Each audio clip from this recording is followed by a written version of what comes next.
ನಮಸ್ಕಾರ ಎಲ್ಲರಿಗೂ. ವರಮಹಾಲಕ್ಷ್ಮಿ ಹಬ್ಬದ ಶುಭಾಶಯಗಳು. ಎಲ್ಲರಿಗೂ ಈಗಿಂದನೇ ವರಮಹಾಲಕ್ಷ್ಮಿ ತಯಾರಿ ಮಾಡ್ಕೊಳ್ಳೋದ್ರಲ್ಲಿ ಬ್ಯುಸಿ ಆಗಿದ್ದೀರಾ ಅಂತ ಗೊತ್ತು. ಅದೇ ತಯಾರಿಯಲ್ಲಿ ನಾನು ಕೂಡ ಇದ್ದೀನಿ. ಅದಕ್ಕೆ ಮುಂಚೆ ನಿಮಗೆ ಈ ಪ್ರಸಾದದ ಬಗ್ಗೆ ತಿಳಿಸೋಣ ಅಂತ ಈ ವಿಡಿಯೋ ಮಾಡಿದ್ದೀನಿ. ಈ ವಿಡಿಯೋ ಮಾಡೋ ಉದ್ದೇಶ ಏನು ಅಂದರೆ, ಇದು ವರಮಹಾಲಕ್ಷ್ಮಿ ತಾಯಿಗೆ ತುಂಬ ಶ್ರೇಷ್ಠವಾದ ಪ್ರಸಾದ. ತಾಯಿಗೆ ಎಷ್ಟೇ ತರಾವರಿ ನಾವು ತಿಂಡಿ ತಿನಿಸುಗಳು ಹಣ್ಣು ಹಂಪಲಿಟ್ಟರೂ ಈ ಪ್ರಸಾದ ಅಂದರೆ ತುಂಬ ಇಷ್ಟ ಅಂತೆ ನನಗೆ ದೊಡ್ಡವ್ರು ಹೇಳಿದ್ದು. ಹಾಗಾಗಿ ನಾನು ಪ್ರತಿ ವರ್ಷವೂ ಇದನ್ನು ಮಾಡ್ಕೊಂಡು ಬಂದಿದ್ದೀನಿ. ಹಾಗೆ ಈ ವರ್ಷ ಇದೆಲ್ಲ ಯಾರಿಗೆ ಗೊತ್ತಿದೆಯೋ ಗೊತ್ತಿಲ್ವೋ ನನಗೆ ಗೊತ್ತಿಲ್ಲ, ಗೊತ್ತಿಲ್ಲದಿರೋರಿಗೆ ತಿಳ್ಕೊಳ್ಳಿ ಅಂತ ನಾನು ಈ ಪ್ರಸಾದದ ಒಂದು ವಿಡಿಯೋನ ತೊಗೊಂಡು ಬಂದಿದ್ದೀನಿ. ಬನ್ನಿ ಈಗ ಈ ಪ್ರಸಾದ ಹೇಗೆ ಮಾಡೋದು ಅಂತ ನಾನು ನಿಮಗೆ ತಿಳಿಸ್ಕೊಡ್ತೀನಿ. ನಾನು ಇಲ್ಲಿ ಡ್ರೈ ಫ್ರೂಟ್ಸ್ ತೊಗೊಂಡಿದ್ದೀನಿ. ಡ್ರೈ ಫ್ರೂಟ್ಸಲ್ಲಿ ಬಾದಾಮಿ, ಗೋಡಂಬಿ, ದ್ರಾಕ್ಷಿ, ಹಾಗೆ ಕುಂಬಳಕಾಯಿ ಬೀಜ, ಹಾಗೆ ಸನ್ಫ್ಲವರ್ ಬೀಜ, ಹಾಗೆ ಮತ್ತು ಹಸಿ ಖರ್ಜೂರನ ಕೂಡ ತೊಗೊಂಡಿದ್ದೀನಿ. ಹಾಗೆ 4 ಏಲಕ್ಕಿ ತೊಗೊಂಡಿದ್ದೀನಿ, ಬೆಲ್ಲ ತೊಗೊಂಡಿದ್ದೀನಿ. ಇದಕ್ಕೆ ಮೇನ್ ಅಂದರೆ ಗೋಧಿ ಅಂದರೆ ತಾಯಿಗೆ ತುಂಬ ಇಷ್ಟ ಅಂತೆ.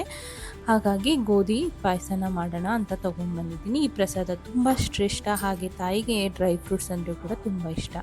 ಹಾಗೆ ನಾನು 1 ಗ್ಲಾಸ್ ಹಾಲು ಕೂಡ ತೊಗೊಂಡಿದ್ದೀನಿ.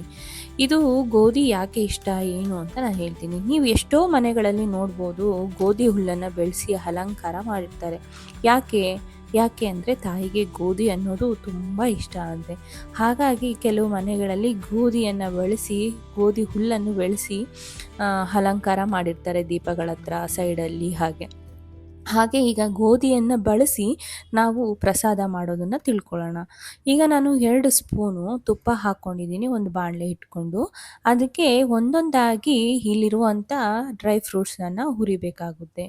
ಎಲ್ಲನೂ ಒಟ್ಟಿಗೆ ಸೇರಿಸ್ಕೊಂಡು ಹುರಿಬೇಡಿ. ಯಾಕಂದರೆ ಅಲ್ಲಿರುವಂಥ ಕುಂಬಳಕಾಯಿ ಬೀಜ ಮತ್ತು ಸನ್ಫ್ಲವರ್ ಬೀಜ ಅದೆಲ್ಲ ಏನಾಗುತ್ತೆ ಅಂದರೆ ಸಣ್ಣದಿರೋದ್ರಿಂದ ಬೇಗ ಸೀದೋಗೋ ಚಾನ್ಸಸ್ ಇರುತ್ತೆ. ಹಾಗೆ ದ್ರಾಕ್ಷಿ ಕೂಡ ಸೀದೋಗೋ ಚಾನ್ಸಸ್ ಇರುತ್ತೆ. ಹಾಗಾಗಿ ಎಲ್ಲವನ್ನು ನಿಧಾನಕ್ಕೆ ಒಂದೊಂದಾಗಿ ಹುರ್ಕೋಬೇಕಾಗುತ್ತೆ.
ಈ ರೀತಿ ಎಲ್ಲನೂ ಒಂದೊಂದಾಗಿ ಹುರಿದು ಒಂದು ಪ್ಲೇಟಿಗೆ ಹಾಕ್ಕೋಬೇಕು.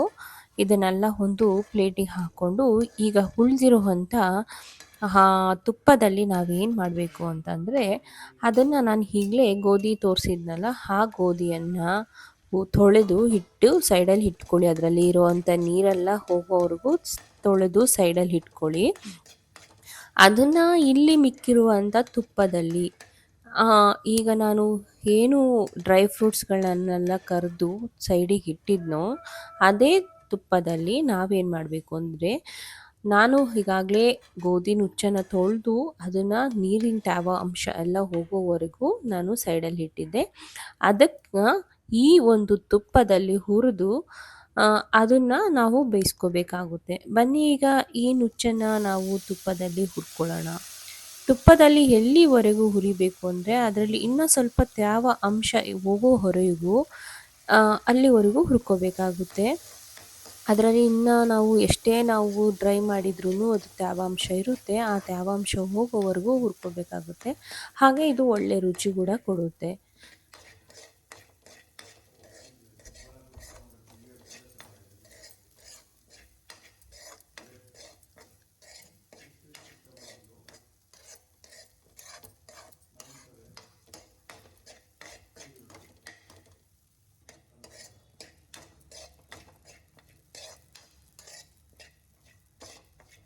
ಈಗ ಆಲ್ಮೋಸ್ಟ್ ಎಲ್ಲ ಹುರಿದಿದ್ದು ಆಯಿತು. ಅದರಲ್ಲಿ ತ್ಯಾವಾಂಶ ಎಲ್ಲ ಹೋಗಿದೆ. ಈಗ ನಾನು ಒಂದು ಕುಕ್ಕರ್ ಇಟ್ಕೊಂಡಿದ್ದೀನಿ. ಕುಕ್ಕರ್ ಒಳಗಡೆ ಈಗ ನಾವು ಹುರಿದಿರುವಂತಹ ಗೋಧಿ ನುಚ್ಚನ್ನು ಹಾಕ್ಕೋಬೇಕಾಗುತ್ತೆ.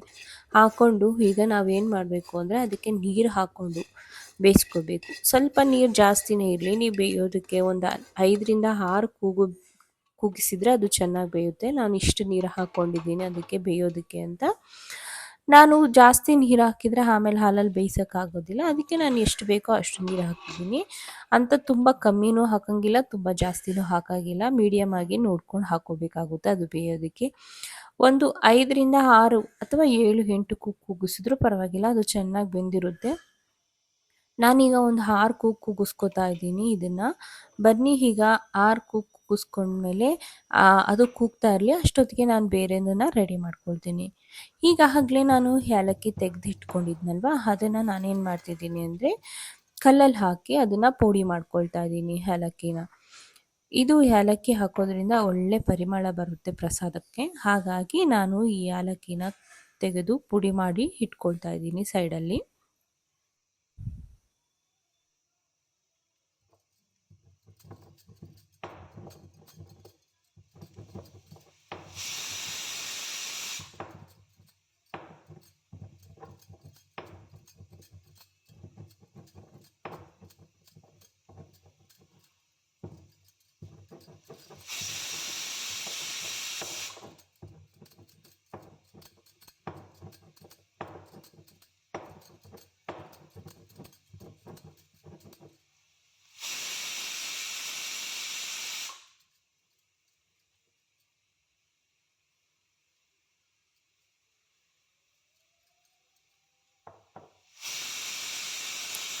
ಈಗ ಏಲಕ್ಕಿ ಕೂಡ ಪುಡಿ ಮಾಡಿ ಇಟ್ಟಿದ್ದಾಯಿತು. ಈ ಕಡೆ ಕುಕ್ಕರ್ ವಿಸಿಲ್ ಬರ್ತಾ ಇದೆ. ಕುಕ್ಕರ್ ವಿಸಿಲ್ ಕೂಡ ಬಂದಾಯಿತು. ಈಗ ಅದು ತಣ್ಣಗಾಗೋಕ್ಕೆ ಬಿಟ್ಬಿಡೋಣ. ಅಲ್ಲಿವರೆಗೂ ನಾವು ಬೇರೆ ಕೆಲಸ ಮಾಡ್ಕೊಳ್ಳೋಣ. ಈಗ ನಾನು ಸ್ಟವ್ ಆಫ್ ಮಾಡ್ಕೊಂಡಿದ್ದೀನಿ. ಈಗ ಒಂದು ಪಾತ್ರೆ ತಗೊಂಡು ನಾನು ಬೆಲ್ಲನ ಕರಗಿಸ್ಕೊಳ್ಳೋಕ್ಕೆ ಇಟ್ಕೊಂಡಿದ್ದೀನಿ. ಬೆಲ್ಲ ಹಾಕಿಬಿಟ್ಟು ನಾನು ಅದಕ್ಕೆ ಎಷ್ಟು ನೀರು ಹಾಕಬೇಕು ಅದನ್ನು ನೋಡಿಕೊಂಡು ನೀವು ಹಾಕ್ಕೊಳ್ಳಿ. ಸ್ವಲ್ಪ ನೀರಾಗಬೇಕು ಅಂದರೆ ನಿಮಗೆ ಈ ಪ್ರಸಾದನ ನೀವು ಇನ್ನೂ ಸ್ವಲ್ಪ ನೀರು ಹಾಕ್ಕೋಬೋದು. ನಾನು ಜಾಸ್ತಿ ನೀರಾಗಿ ಮಾಡ್ತಿಲ್ಲ, ಹಾಗಾಗಿ ನಾನು ಇಷ್ಟೇ ಹಾಕ್ಕೊಂಡಿದ್ದೀನಿ. ಬೆಲ್ಲನ ಕರಗಿಸ್ಕೊಂಡು ಅದನ್ನು ಸೋದಿಸ್ಕೊಳ್ತೀನಿ. ಯಾಕಂದರೆ ಬೆಲ್ಲದಲ್ಲಿ ತುಂಬ ಕಸ ಇರುತ್ತೆ, ಅದನ್ನು ಸೋದಿಸ್ಕೊಳ್ಳೋದು ತುಂಬ ಇಂಪಾರ್ಟೆಂಟ್ ಆಗುತ್ತೆ. ಈಗ ಬೆಲ್ಲ ಕರಗಿದೆ, ನಾನು ಒಂದು ಬಟ್ಲಿಗೆ ತೊಗೊಂಡು ಅದನ್ನು ಸೋದಿಸ್ಕೊಳ್ತಾ ಇದ್ದೀನಿ.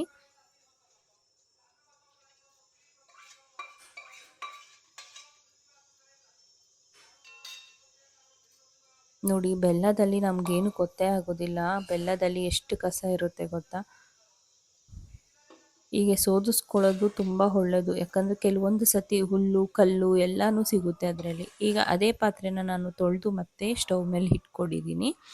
ಈಗ ನಾವು ಅದಕ್ಕೆ ಏನು ಮಾಡಬೇಕು ಅಂದರೆ, ನಾನು ಆಗಲೇ ತೆಗೆದಿಟ್ಟಿದ್ನಲ್ಲ ಆ ಹಾಲನ್ನು ತೆಗೆದು ಅದರಲ್ಲಿ ಸೇರಿಸ್ಕೋಬೇಕಾಗುತ್ತೆ. ಒಂದು ಗ್ಲಾಸ್ ಫುಲ್ ಹಾಲನ್ನು ನಾನು ಹಾಕ್ಕೊಳ್ತಾ ಇದ್ದೀನಿ ಅದಕ್ಕೆ. ಈ ಹಾಲು ಬಿಸಿ ಆಗೋದಕ್ಕೆ ಬಿಡೋಣ.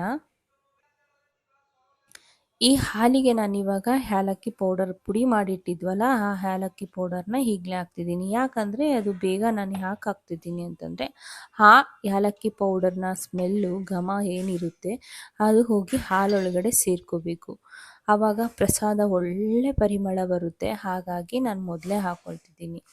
ಈಗಾಗಲೇ ನಾನು ನಿಮಗೆ ತೋರಿಸಿದ್ನಲ್ಲ, ಗೋಧಿ ನುಚ್ಚನ್ನ ಬೇಯಿಸ್ಕೊಂಡಿದ್ದೀನಿ, ಪಕ್ಕಕ್ಕಿಟ್ಟಿದ್ನಲ್ಲ, ಅದನ್ನು ತೆಗೆದು ಒಂದು ಬೌಲ್ಗೆ ಹಾಕ್ಕೊಂಡಿದ್ದೀನಿ.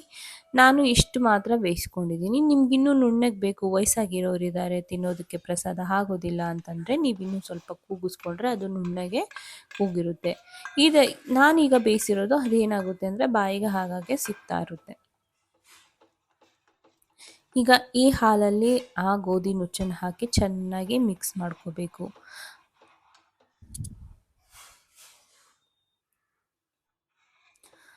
ಗೋಧಿ ನುಚ್ಚು ಹಾಲು ಎರಡು ಹೊಂದೋವರೆಗೂ ನಾವು ಚೆನ್ನಾಗಿ ಕುದಿಸ್ಕೋಬೇಕಾಗುತ್ತೆ.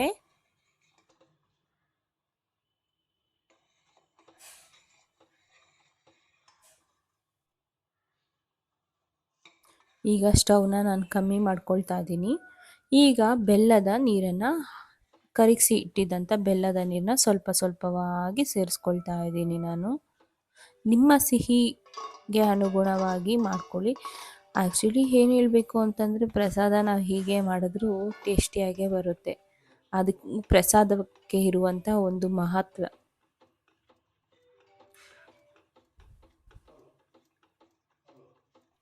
ಈಗ ಬೆಲ್ಲ, ಹಾಲು ಮತ್ತು ಗೋಧಿ ನುಚ್ಚನ್ನ ಒಂದು 10 ನಿಮಿಷ ನಾನು ಕುದಿಸ್ತೀನಿ. ಯಾಕಂದರೆ ಅದೆಲ್ಲ ಚೆನ್ನಾಗಿ ಹೊಂದ್ಕೋಬೇಕು, ಅದ್ರದ್ದು ಟೇಸ್ಟ್ ಎಲ್ಲ ಅದಕ್ಕೆ ಸೇರಬೇಕು. ಹಾಗಾಗಿ ನಾನು ಒಂದು 10 ನಿಮಿಷ ಅದನ್ನು ಹಾಗೆ ಕುದಿಸ್ತೀನಿ. ಅದು ಕುದ್ದ ಮೇಲೆ ನಾವೇನು ಮಾಡಬೇಕು, ಈಗಾಗಲೇ ಹುರಿದಿರುವಂತಹ ಡ್ರೈ ಫ್ರೂಟ್ಸ್ನೆಲ್ಲ ಹಾಕ್ಕೋಬೇಕಾಗುತ್ತೆ.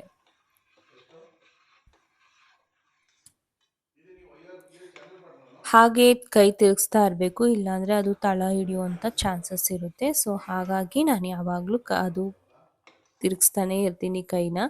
ಇಲ್ಲ ಅಂತಂದರೆ ತಳ ಹಿಡಿದ್ಬಿಡುತ್ತೆ ಅದು ಸ್ವಲ್ಪ ಹೊತ್ತು ಬಿಟ್ಟರೆ. ಯಾವುದೇ ಒಂದು ಕೆಲಸ ಮಾಡಬೇಕು ಅಂದರೆ ಅದಕ್ಕೆ ಮೇನು ಶ್ರದ್ಧೆ ಇರಬೇಕು. ಶ್ರದ್ಧೆಯಿಂದ ಮಾಡಿದರೆ ಯಾವ ಕೆಲಸ ಆದ್ರೂ ಕರೆಕ್ಟಾಗೇ ಆಗುತ್ತೆ. ಶ್ರದ್ಧೆ, ಮನಸ್ಸು, ಭಕ್ತಿ ಇಲ್ಲ ಅಂತಂದರೆ ನಾವೇನೇ ಮಾಡಿದ್ರೂ ಅದು ಸರಿ ಬರೋದಿಲ್ಲ. ಈಗ ನಾನು ಹುರ್ಕೊಂಡಿರುವಂಥ ಖರ್ಜೂರ, ಹಾಗೆ ಗೋಡಂಬಿ, ದ್ರಾಕ್ಷಿ, ಕುಂಬಳಕಾಯಿ ಬೀಜ, ಸನ್ಫ್ಲವರ್ ಸೀಡು ಎಲ್ಲನೂ ಸೇರಿಸ್ತಾ ಇದ್ದೀನಿ. ಸ್ವಲ್ಪ ಪಕ್ಕಕ್ಕೆ ಇಟ್ಕೊಂಡಿದ್ದೀನಿ, ಯಾಕೆಂದರೆ ಲಾಸ್ಟಲ್ಲಿ ಮೇಲೆ ಹಾಕೋಣ ಅಂತ ಅಂದ್ಬಿಟ್ಟು. ಇದೆಲ್ಲನೂ ಹಾಕಿ ಒಂದ್ಸತಿ ಚೆನ್ನಾಗಿ ಕೈ ಆಡಿಸ್ಕೊಳ್ಳಿ. ನೋಡಿ ಎಷ್ಟು ಚೆನ್ನಾಗಿ ಕಾಣಿಸ್ತಿದೆ.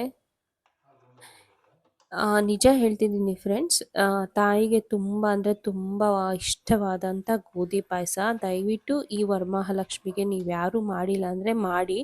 ಯಾಕಂದರೆ ತಾಯಿಗೆ ಗೋಧಿ ಅಂದರೆ ತುಂಬ ಪಂಚಪ್ರಾಣ ಅಂತೆ. ಹಾಗೆ ಮತ್ತು ಈ ಡ್ರೈ ಫ್ರೂಟ್ಸ್ ಕೂಡ ತುಂಬ ಜನ ದೇವ್ರ ಮುಂದೆ ಇಟ್ಟಿರ್ತಾರೆ, ಅದು ಕೂಡ ತಾಯಿಗೆ ತುಂಬ ಇಷ್ಟ ಅಂತೆ. ನಿಮ್ಮ ಕೈಯಲ್ಲಿ ಆದರೆ ನೀವು ಅಷ್ಟು ಡ್ರೈ ಫ್ರೂಟ್ಸ್ ಹಾಕಿ, ಇಲ್ಲಾಂದರೆ ದ್ರಾಕ್ಷಿ, ಗೋಡಂಬಿ ಹಾಕಿ. ಇದೇ ಹಾಕಬೇಕು ಅದೇ ಹಾಕಬೇಕು ಅಂತ ಏನೂ ರೂಲ್ಸ್ ಇಲ್ಲ. ನನ್ನ ಹತ್ರ ಇತ್ತು ಅಂತ ನಾನು ಹಾಕಿದ್ದೀನಿ. ಯಾಕಂದರೆ ತಾಯಿಗೆ ಡ್ರೈ ಫ್ರೂಟ್ಸ್ ಅಂದರೆ ಇಷ್ಟ. ಹಾಗಾಗಿ ನಾನು ಇರೋ ಡ್ರೈ ಫ್ರೂಟ್ಸ್ ಎಲ್ಲ ಯೂಸ್ ಮಾಡ್ಕೊಂಡಿದ್ದೀನಿ. ನಿಮ್ಮ ಹತ್ರ ಇದ್ದರೆ ಹಾಕಿ, ಇಲ್ಲ ಅಂದರೆ ಪರವಾಗಿಲ್ಲ. ನೋಡಿ ಎಷ್ಟು ಚೆನ್ನಾಗಾಗಿದೆ. ನಾನು ಸ್ವಲ್ಪ ತೆಗೆದಿಟ್ಟಿದ್ನಲ್ಲ, ಅದನ್ನು ಈ ಥರ ಡೆಕೋರೇಟ್ ಮಾಡಿದ್ದೀನಿ. ಈ ಗೋಧಿ ಪಾಯಸ ತಾಯಿಗೆ ನಿಮ್ಮ ಅಂತ ಮಾಡಿರುವಂಥ ಪ್ರಸಾದ ನಿಮಗೇನಾದರೂ ಇಷ್ಟ ಆಗಿದ್ದರೆ ದಯವಿಟ್ಟು ಲೈಕ್ ಮಾಡಿ. ಹಾಗೆ ನಿಮ್ಮ ಹೆಚ್ಚು ಫ್ರೆಂಡ್ಸ್, ಆತ್ಮೀಯರಿಗೆ ಈ ವಿಡಿಯೋನ ಶೇರ್ ಮಾಡಿ. ಯಾರಿಗೆಲ್ಲ ಈ ವಿಷಯ ತಿಳಿದಿಲ್ವೋ ಅವರಿಗೆಲ್ಲ ತಿಳಿಯುತ್ತೆ. ಈ ವಿಡಿಯೋದಲ್ಲಿ ಏನಾದರೂ ತಪ್ಪಿದರೆ ಕ್ಷಮಿಸಿ. ನನಗೆ ಗೊತ್ತಿದ್ದನ್ನು ನಾನು ತಿಳಿಸ್ಕೊಟ್ಟಿದ್ದೀನಿ. ಹಾಗಾಗಿ ಈ ವರ್ಷ ಎಲ್ಲರಿಗೂ ಆ ತಾಯಿ ಮಹಾಲಕ್ಷ್ಮಿ ಒಳ್ಳೇದು ಮಾಡಲಿ ಅಂತ ಕೇಳ್ಕೊಳ್ತಾ ಇವತ್ತಿನ ವಿಡಿಯೋನ ಇಲ್ಲಿಗೆ ಎಂಡ್ ಮಾಡ್ತಿದ್ದೀನಿ. ಮತ್ತೆ ನೆಕ್ಸ್ಟ್ ವಿಡಿಯೋದಲ್ಲಿ ಸಿಗ್ತೀನಿ. ಅಲ್ಲಿವರೆಗೂ ಎಲ್ಲರಿಗೂ ವರಮಹಾಲಕ್ಷ್ಮಿ ಹಬ್ಬದ ಶುಭಾಶಯಗಳು. ಧನ್ಯವಾದಗಳು ಇಷ್ಟೊತ್ತರೂ ನನ್ನ ಚಾನಲ್ಗೆ ಟೈಮ್ ಕೊಟ್ಟು ನೋಡಿದ್ದಕ್ಕೆ.